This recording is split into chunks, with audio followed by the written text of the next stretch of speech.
আজকে আমি 1 থেকে 1.5 বছরের বাচ্চার জন্য প্যান্ট কাটিং করে দেখাবো।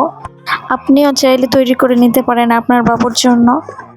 আমি এখানে কাপড়ের লম্বা নিয়েছি 15 ইঞ্চি এবং চওড়া নিয়ে নিচ্ছি 23 ইঞ্চি পরিমাণ। কাপড়টিকে আমাদের 2 ভাঁজ 4 পাটে রাখতে হবে। 2 ভাঁজ 4 পাটের কাপড়টিকে সুন্দর করে নিয়ে আমরা উপর থেকে 2 ইঞ্চি নিয়ে নিচ্ছি রাবারের ঘরের জন্য, এবং এখানে আমরা হাইয়ের জন্য 10 ইঞ্চিতে মার্ক করে নিচ্ছি। মার্ক অনুযায়ী কাপড়টিকে এবার সুন্দর করে কেটে নেব।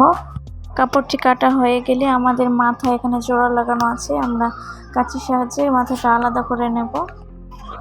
এরপর কাপড়টিকে আমাদের উল্টো সাইডে রাখতে হবে, একটা পার্টের উপর আরেক পার্ট উল্টো করে রেখে আমাদের এখানে হাইয়ের অংশটা সেলাই দিয়ে নিতে হবে। আমি এখানে অফ ক্যামেরায় হাইয়ের অংশ সেলাই দিয়ে নিয়েছি। এবার কাপড়টিকে মাঝখান থেকে মেলে নিয়ে আমরা পায়ের মোহরের অংশটা ভাঁজ দিব, ভাঁজ দিয়ে মুড়ে সেলাই দিয়ে নেব। আমি অফ ক্যামেরায় সেলাই দিয়ে নিচ্ছি। সেলাই দেওয়া হয়ে গেলে রাবারের ঘর 1 ইঞ্চি কাপড় মুড়িয়ে সেলাই দিয়ে নেব। সেলাই দেওয়া হয়ে গেলে একটা পিনের সাহায্যে রাবারটা লাগাই নেব। যারা সেলাই কাজে নতুন আমার ভিডিও তাদের জন্য অনেক উপকারে আসবে। ভিডিও স্কিপ না করে সম্পূর্ণ দেখুন। আমি এখানে 1 থেকে 1.5 বছর বাচ্চার জন্য প্যান্টটা তৈরি করছি।